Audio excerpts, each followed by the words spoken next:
Next, we have Dr. Meenu Walia, a pioneering oncologist and India's first DNB medical oncologist. Dr. Meenu Walia leads the Medical Oncology and Hematology Department at Max Super Speciality Hospital. She has received numerous accolades including the Inspiring Oncologist of India Award by the Economic Times.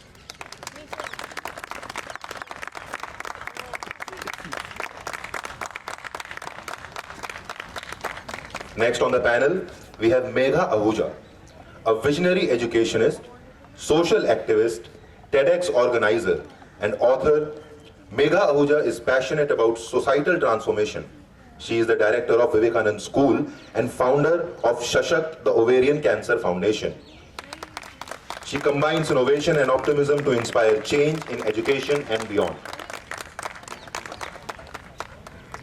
Now on the panel, our very own Mr. Kapil Gupta, a 4-time entrepreneur, 2-time author, and a mental health activist, a digital expert, and a TIA Delhi Charter member. Kapil has been passionately exploring the mental wellness space and is the driving force behind Soul, a platform dedicated to promoting self-generated happiness and mental well-being through a tech-enabled, AI-driven, outcome-oriented, evidence-based solution.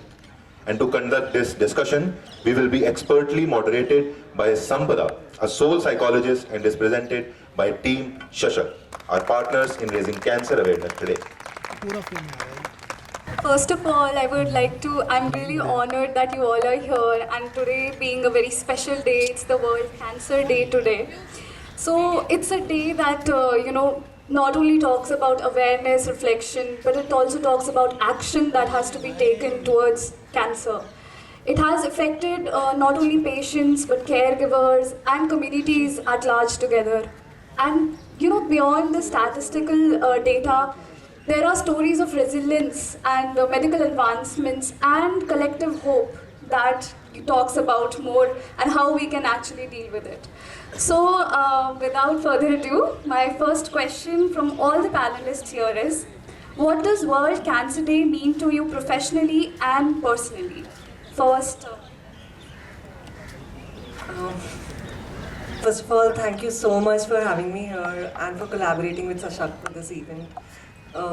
World Cancer Day. I am a proud daughter of 2 cancer warriors and founder of Shashakt, the Ovarian Cancer Foundation. So cancer is something that I've seen very closely. Along with that, it has given me a purpose in my life. Shashakt is something very close to my heart, and it started because that is how I think all of us need to act. Like you said, that it's not just about talking about cancer, it's about acting, and that's what Shashakt is all about, making people aware about cancer awareness and specifically ovarian cancer. So, World Cancer Day, I think, is a day when each of us need to make sure that all of us are aware about what cancer is and what all actions we can take to prevent it for the first instance, like what all lifestyle changes we can make to prevent cancer. And then once it happens, once it comes into our life, we need to be aware how to deal with it. We have to be actually prepared for it. So that is what World Cancer Day is for me. Thank you. Well, frankly speaking, World Cancer Day may mean nothing at all to me, or may mean the world to me too. There are 2 extremes. So, do we talk about cancer only on World Cancer Day? This question I keep on asking myself, and the answer is no, because this is not a problem that happens only on that day, and we really need to talk on that day only. But again, if we see the other side of the coin, the World Cancer Day at least gives us an opportunity. It gives us an opportunity to talk about something which is very, very important. Very, very important, because now we need to, at least at this point of time, we need to recognize there is a whole big community, and the community is growing every day. A community of patients, cancer warriors, cancer survivors, and the families who are battling with this disease. So probably the World Cancer Day may mean a lot for this community which is growing day by day, for them to give hope, to give them stories of resilience, and for other part of the world also who probably has not yet encountered the disease, but at least it gives them again an opportunity to express gratitude to the Almighty God that we are so lucky, we are so fortunate when we have all the world in front of us for the opportunities that are given. We do not realize there is an equal set of people where the families are battling with something as grave as cancer, and the whole world, believe me, the whole world changes. Then the world changes not only for that one person who is suffering from cancer, but also for the everybody around that also.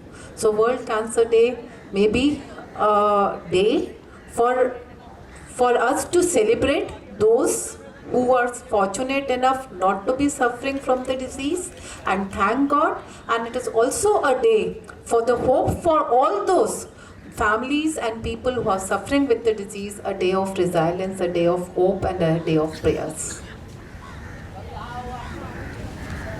It was 28th or 29th of December 1996 when I tremblingly called up the person responsible for generating the report for my mother. I was battling both fear and hope that all would be well. But then she asked me how I was related to the person whose report it was, and it turned out that my mother had pancreatic cancer, which had already spread to the liver.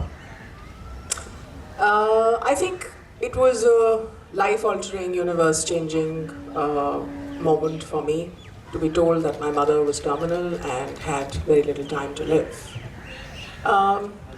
So, cancer बहुत करीब से देखा है.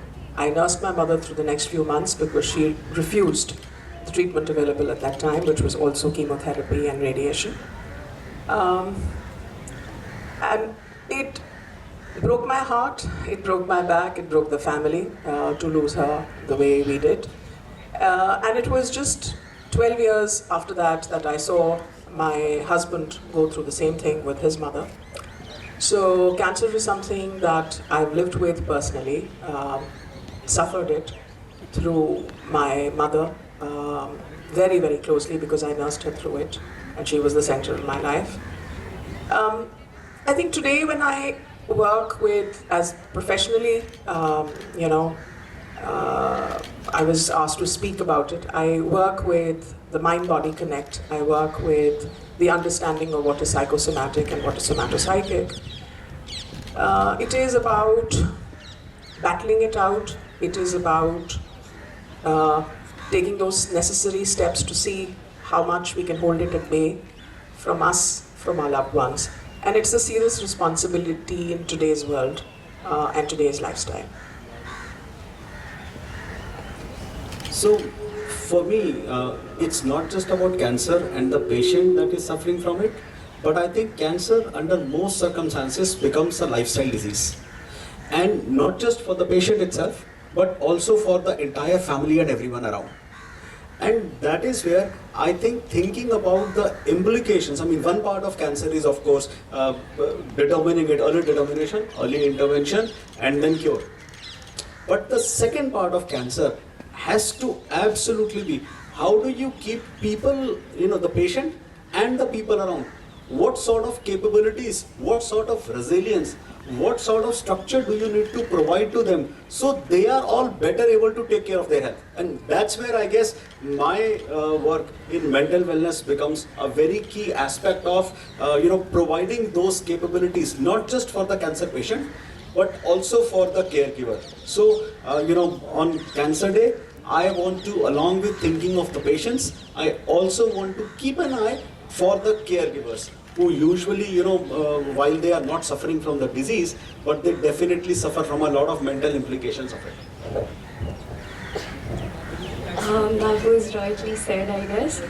Dr. Meenu, there are like a lot of misconceptions that you might be encountering when patients talk about cancer. Can you shed a little light on that?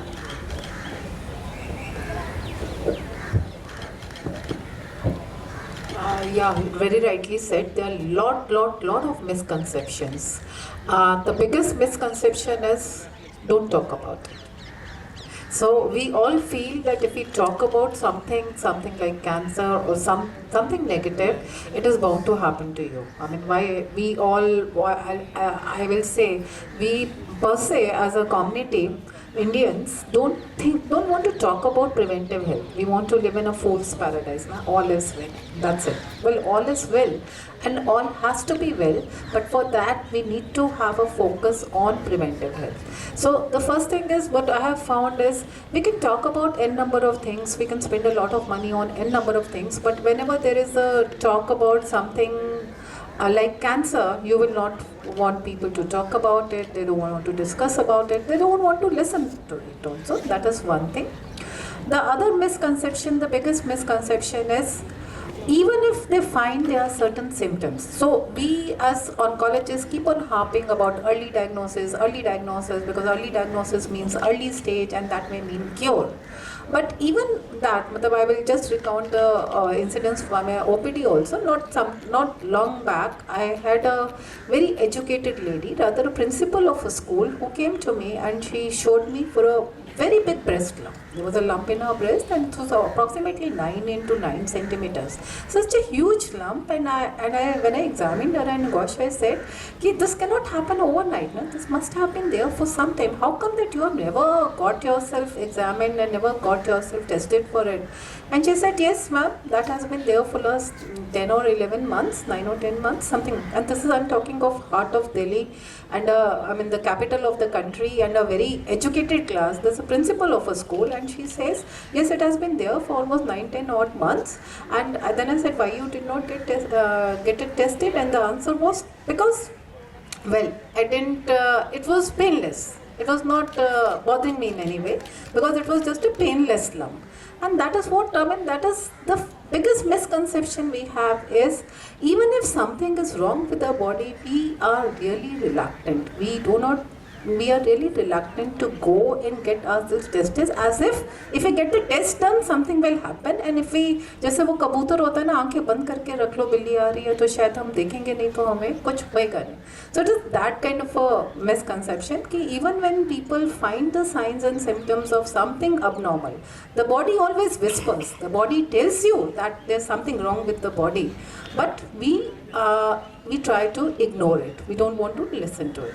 That's another thing. The third very, very important thing is, we Indians do not want to get a FNAC or a biopsy done. So whenever there is a lump, the biggest misconception is, biopsy करेंगे तो ये फैल जाएगा, ये upstage हो जाएगा.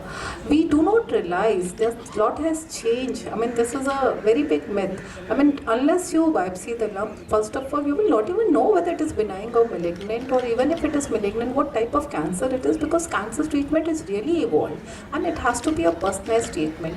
So n number of myths still happen and still we find. And this happens not only, we are not talking of remote villages, and we are not talking of uneducated people. We are talking of educated people in the heart of the country. People who would rather resort to all the misconceptions and try to take some jari booty or some bhasma or something else because that is the easier path. Just eating something, eating probably some concoction that makes me feel that is a easier path, and that makes you feel कि आप उससे ठीक हो जाओगे, rather than getting even tested yourself or going for the evidence, evidence-based medicine. And that still happens. That is the sad reality of our country even now. You just made me think about that there could be even a question of awareness. Like this person you were talking about, they didn't think about maybe this lump could be cancer.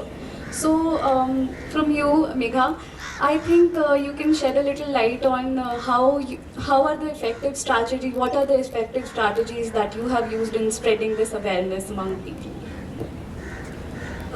With awareness also, you have to be creative, because like every other field, like if you're just going and just talking about it, people usually run away from it. Like if you're going and just talking about cancer, they're least interested to hear about it. So we've come up with a lot of interesting campaigns to reach out to people. We thought that like ovarian cancer, talking specifically about ovarian cancer, it is most common in women post-menopause. And for women of that age, for them their health is the least priority thing. Even if their child is coughing, sneezing, they'll run to doctor immediately. But when it comes to their own health, they'll keep on ignoring the symptoms for not just days, but months and years, till it becomes something unbearable. So we thought, why not to reach out to them through youth, and we came up with this campaign called Ask Your Mom campaign. So in which we asked the youth to talk to their mothers and grandmothers about the symptoms of ovarian cancer, and it was a massive success because that is a generation that is active on social media, and they went back, they talked to their mothers, and we heard a lot of stories where they actually found those symptoms, and we tried to make the youth proactive about the health of their mothers, and that's something that beautifully worked. Then again, when we used to go to colleges and all with the usual workshops of doctors and all, the attendance used to be really low, and whenever cancer is a word, everybody starts like when they think that it's something boring and it's not something that's meant for them, and it's not something that's going to happen to them. This is the biggest bubble that we live in unless it actually hits us. So we came up with this whole fitness challenge thing where we converted this whole awareness thing into a fun challenge where there were multiple fitness challenges they had to work in, and in between we fit in the awareness part of it. So that is how I think for every different people we are reaching out to, we have to have a different strategy for them, and that is how we've been working. And the whole idea about cancer is one is the awareness, the other is disassociating fear with cancer, because as Dr. Meenu also said, that people think that if they'll go for like a test, cancer will happen to them, but they don't realize that early diagnosis can actually save life. So as much delay as they are doing for the diagnosis, and the more difficult the journey ahead would be. So we also do a lot of campaigns for specifically disassociating fear with cancer. We bring forward the stories of cancer survivors who are living a beautiful life post their cancer diagnosis. So these are the stories that I think that are medical sciences have advanced so much. There's so many people whose disease it is very much curable, but people don't understand it. Death is something with which we associate cancer, which is not correct. So that is what we've been working for, and we have been able to reach to a lot of people with that. That's lovely. I'm a psychologist myself, and there are so many lifestyle changes, and there is so much talk about stress and other things around it. And these also are something that can contribute to somebody having a cancer. So your book, Ms. Geetanjali, talks about mindfulness and stress management techniques. So I would like you to talk about that a little. Right. So I think we have all experienced, there are so many young people here. What causes you to stress out? Anyone with any thoughts? What causes you to stress out? Nobody had breakfast this morning. Nobody even had a cup of coffee, I guess. So, have you ever experienced shortness of breath and a trembling of the limbs and feeling that the body is very shaken, right? Because you're stressed, right? So there is clearly a connection between what is happening in the mind, what is happening in the physical brain, and then what is happening and unfolding in the body, right? Yes or no? Yes, okay. So coffee did happen, breakfast probably was skipped. We are all doing intermittent fasting anyway. So, stress is a very generic term, right? When we want to break it down, you can look at fear, right? A large component of stress is fear. And then there is the fear of consequences, which is called anxiety, right? Or a fear of expectations not being fulfilled. Agar aisa nahi hoga to aisa hoga to I become very anxious, right? Then there is a sense of hopelessness. We experience hopelessness more frequently than we admit even to ourselves, right? It doesn't border on clinical depression. I'm not talking on clinical terms, but the feeling of hopelessness. I wish I could meet XYZ boy, girl. I hope my results are okay. I hope I get admission, right? And the flip side of that hope is the fear, what happens to me when that person doesn't respond to me, what happens to me when I don't get good marks, what happens to me when I don't get the admission and I don't move forward. The problem is that we are not mindful of what we are experiencing in the body and in the mind. You know, we are so busy moving. I wouldn't say we are busy living, because without being mindful we are not living. But we are so busy being busy that we are less mindful of what is happening inside our body, what is happening inside our mind, how we are leading a life, how we are grabbing food, what we are eating, is it nourishing us, not nourishing us, etc. So what happens in these conditions is that the immune system of the body starts worsening, right?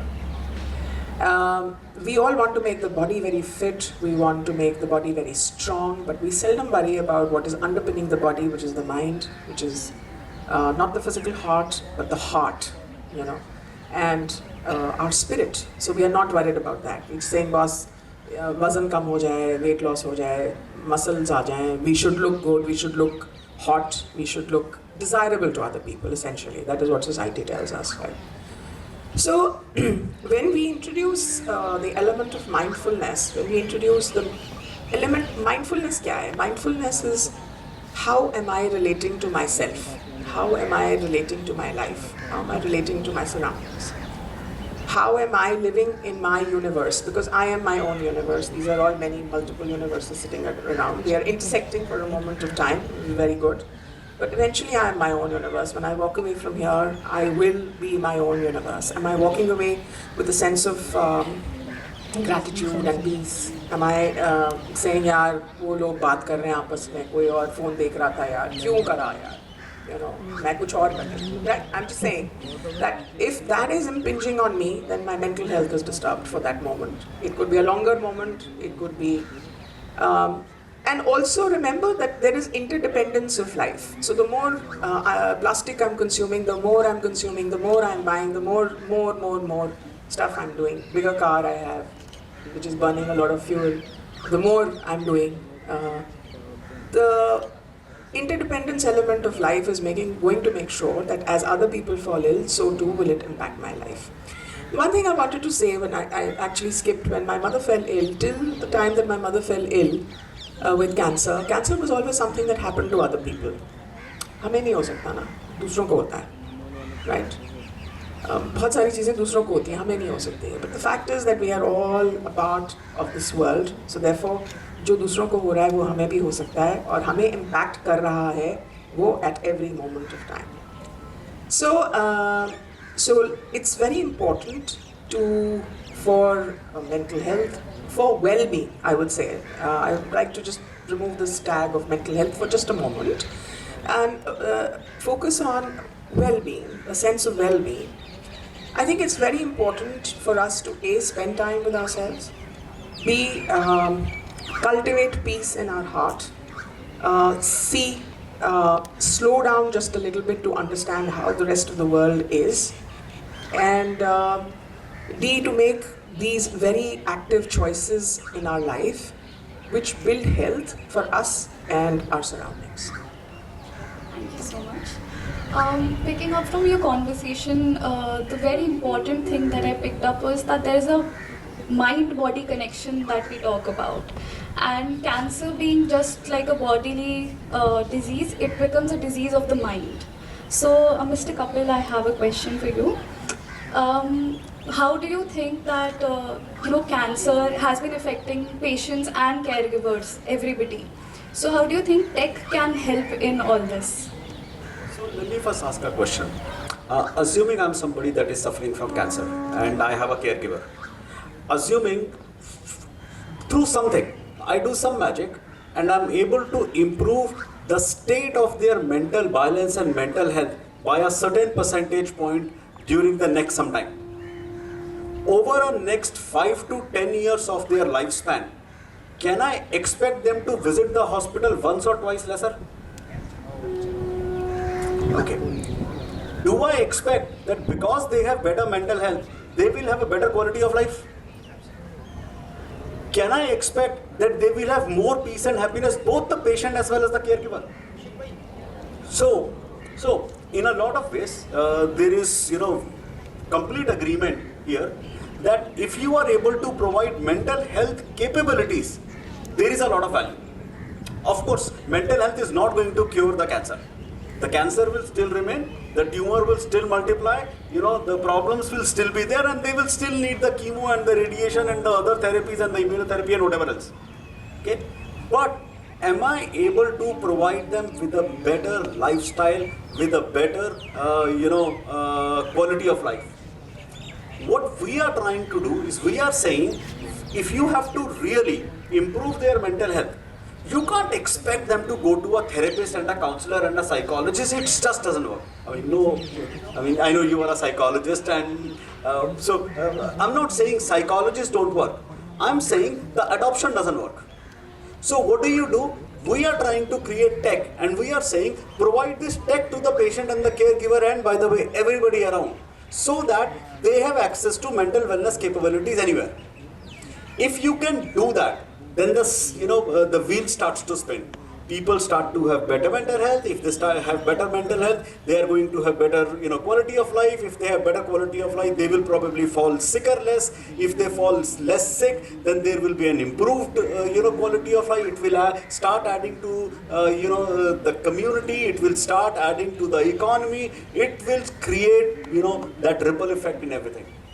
That's where we are starting off saying the most important, and I keep on saying, for me, while there are a lot of diseases that are terminal illnesses, that are chronic illnesses, that are pain management related challenges, but if you can provide to all of these people and everyone else, if you can provide better mental wellness, you can make a huge dent in the healthcare costs and a huge dent in improving the quality of life of people.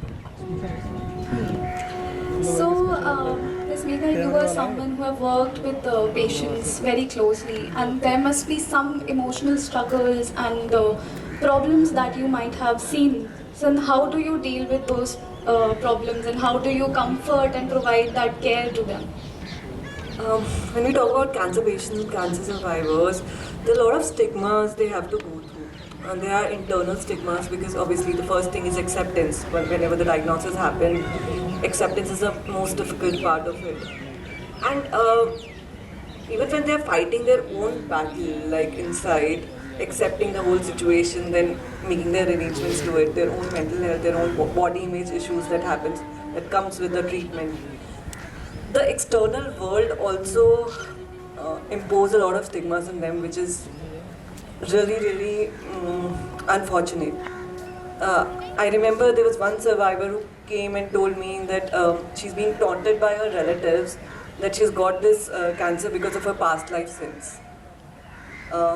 There are a lot of survivors who are battling their workplace discrimination issues because I personally know people who are not given who are not being promoted at their workplace only because they are cancer survivors, because that term is attached to them. They're doing all their work, they're giving 100% to their work, they're completing all their tasks, and they are proactive in everything, but still they are not considered for promotion because it is considered that okay, they might get it again and they'll not be able to deliver their work while they are delivering it, just because of the stigma attached. There are people I know who have completed their cancer journey, they are the young survivors, but now they're not getting married only because they had cancer. So it's the stigma attached, that's what we as a society need to deal with. There are a lot of conversations that are required that need to happen so that these stigmas are disassociated with cancer. We don't keep on telling a diabetes patient that you have diabetes all the time. But what happens with cancer, that everywhere they go, wherever they are, they're only told about cancer. Like, cancer is what everybody is talking to them about. So as caregivers, as the people who are surrounding cancer patients, it is required that we normalize the whole atmosphere around them. I remember when my mother was fighting cancer, and whenever somebody used to come and visit her, there was a wall they need to go through, and that was all of us in the family, and we used to tell them that please, we request you, then don't talk to her about cancer. Talk to her the way you used to talk to her when you used to meet her before this diagnosis happened.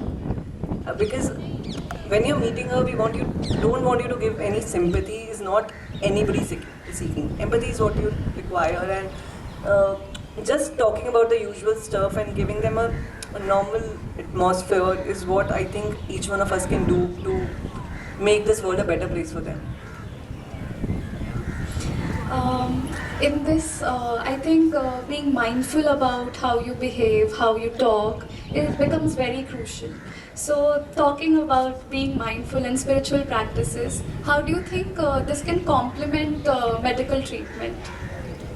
I think my understanding is that everything arises in the mind first, right? And it is not just my understanding, it is backed by research taking place all over the world. It is backed by enough scientific evidence which is out there. So everything is arising in the mind first. I was reading somewhere that cancers are naturally occurring and they arise in the human body, more from our doctor here a little later. They are arising in the human body from time to time, but they don't stay. They come and they go till the time that there is a complete breakdown of the immune system. And then, of course, the genetic disposition and other lifestyle factors take over, and then cancer is there to stay. So I think the biggest underpinning of spirituality is simply one: how can I be a better human being? How can I be a more decent human being? How can I be more decent to myself first and then to others? So when you talk of self-care and the fact that number of women that Megha spoke about who are not worrying about themselves, they're worrying about everything else but themselves, clearly that's not self-love. That is not embracing themselves as being valuable enough. So we are looking down on our own life in a way which is very subtle. It's not out there. We believe we are being self-sacrificing. We believe others are more important, more significant. And it comes from a lot of wrong beliefs that we are conditioned with from the time that we are born, and that society around us is conditioning us with. Which is why I've always said that spending time with yourself and evolving your own philosophy of life is very important. You know, what is important to me, not what other people are telling me ought to be important to me. Right? And that is mindfulness, and that self-love, self-care, becoming a better human being, a more decent human being, is spirituality at its best. Spirituality is not leaving your home and house and work and going to the Himalayas forever or for meditation or for whatever. Spirituality is not going into endless retreats. Spirituality is not with others. Spirituality is with us. It is within. So that is spirituality, and that is mindfulness. I mean, how will I know that I'm getting better if I'm not spending time with myself or saying, this is where I need to change? And every emotion leaves its imprint on cellular memory, on molecular memory, So a lot of memories that we collect that are talking to us at the cellular level are implementing what is happening, right? So the normal cell is actually God, infinite intelligence. It is talking to other cells in a similar cell structure, the tissues, the organs that comprise it, the 50 to 100 trillion cells that the human body has. That's a lot, right? I don't know how many zeros are there in trillions. Most of the time I forget. So if each cell has that memory and it is talking internally, it is talking internally basis our self-chatter. What is happening in the mind at that level is convincing the cell to do its work or not. And, there's enough evidence on that, right? The only thing is we have to be open to understanding that evidence and accepting it and applying it in our lives. Coming from here, I would like to talk a little about hope here. Dr. Meenu Walia. I wanted to ask that are there any medical advancements or something that has come up that can give hope to the patients in the medical sciences? So I think very apt, and no cancer discussion should end without this message. Lot has changed in the management of cancer. So we have come a very, very long way, and today the whole the entire way which we used to treat cancer, look at cancer, manage cancer has changed altogether. Today I say is the era of personalized cancer treatment. Just like no two human beings are the same, just like no two human beings have the same DNA or their fingerprint, in the same manner, no two cancers in two different individuals are the same. So we cannot treat, earlier what we used to do is we used to treat all the cancers together in almost a similar fashion, all would receive the same chemos and the same kind of a surgery and the same kind of a treatment. Today we say that each and every cancer has its own molecular signature, and that is what has been a game changer. Recognizing the cancer, getting a proper testing done, looking at the molecular, the genomic signatures, the molecular signature of the cancer, and then attacking the cancer the right way. So there is a lot that has happened in this field. There are targeted therapies now. There's immuno-oncology, which itself has come up in a big way. Like that is you boost your own immune system to such an extent that it starts recognizing the cancer cells and starts killing the cancer cells. So things have really changed, and there are endless, not one, two or three, there are endless stories of hope. We see patients surviving for not months altogether, something that was supposed to be a death sentence, and nowadays we see many patients living with the disease, like living with the disease and surviving for years altogether. I have my own cancer patients, a series of cancer patients, even stage 4 cancer patients who are living, I will say, not for a few months, who are living for decades altogether, and this is actually a very, very big thing. So what I keep on telling my patients also and others also is that the way things are changing, cancer is now becoming something like diabetes and hypertension, which stays, but it is something that is being treated and people are living with it. We start accepting it. It is one of the diseases. It is becoming slowly and slowly, it is becoming a chronic disease, and people are surviving. It is no longer that we should always think that it is a death sentence. Right. Coming here, Mr. Kapil, what message would you like to give to caregivers who often neglect their own mental health while supporting a loved one with cancer? First of all, I don't think a patient should have a caregiver. A patient should have a structure created around them such that their needs are managed. And nowhere should we ever ignore the needs of the caregiver itself as well. A lot of times what happens is, there is a patient and somebody gives up their life, almost like sacrifices their life to be the caregiver for that patient. And it becomes, instead of one, two patient really. Versus, you create a structure and you logically create a structure. Most people have a very emotional attachment to it. Most people are not able to rationally think about what can they do. So you have a job, you do something, you have a cancer patient in the family. First of all, you do a calculation and you say, should I be giving up my job to be the caregiver or should I hire help? It's not an emotional question. It should not be an emotional question. So that rationality, first of all, needs to come in. And I think that rationality probably comes in from, what Dr. Meenu was just talking about. Cancer is no longer terminal illness. Cancer is very treatable. Most cancers are very treatable. Bollywood hasn't picked up on it yet. Bollywood still, in every movie somebody has a cancer, that person has to die. So there is, I think, one example that I can think of a movie where there was a patient with a cancer. He, does something and he, gets some surgery or something done and recovers. Talking about the society at large, and to tell everyone that listen to your bodies when it whispers, so you won't have to hear it scream. Stay informed, stay so sharp. Thank you so much.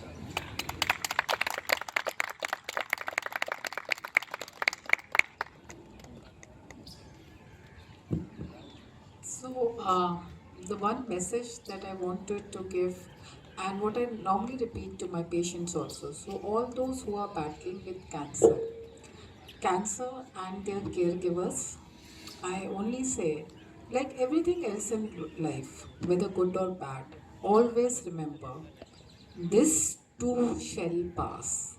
It has to pass. So, this too shall pass.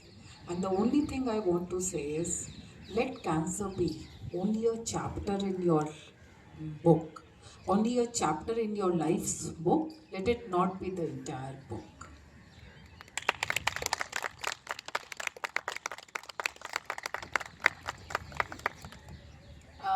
I think, at the risk of being somewhat repetitive, I want to say that the battle with cancer doesn't begin with cancer's diagnosis. The battle with cancer begins with the first breath that we draw. And it is an attempt to, everything in life is about teaching us something. So, the medical fraternity will talk about hypertension, will talk about diabetes, their mental health challenges, and then, of course, there is the big whammy of cancer. But let's focus not on all of this, but on remaining well in body and mind, right? That is the first defense against anything else that arises and occurs later on. And that starts with self care, with self love, and believing in yourself and not giving up on that cellular mental level which says now all is lost or life is hopeless or I can't turn my life around no matter what the challenges are. And so it all begins from there.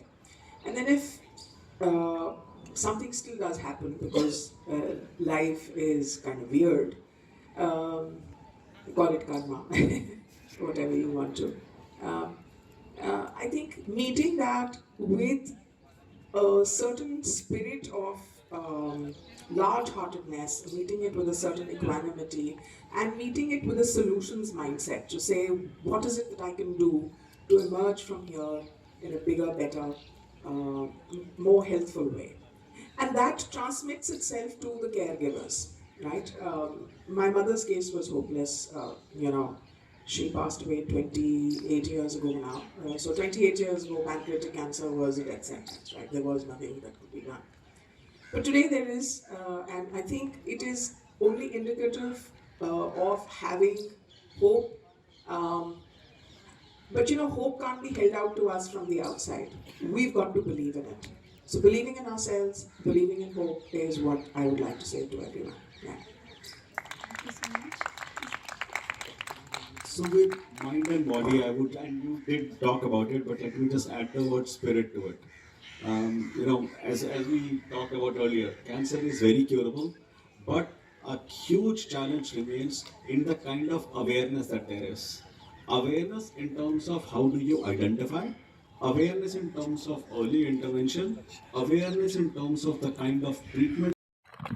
I would like to thank all the panelists here for such a wonderful session. It was really insightful, and I think each one of us can take some hope and the aspect of resilience with us today and work on being aware about cancer, not just as a death sentence that we think about us, but more than that. Thank you so much.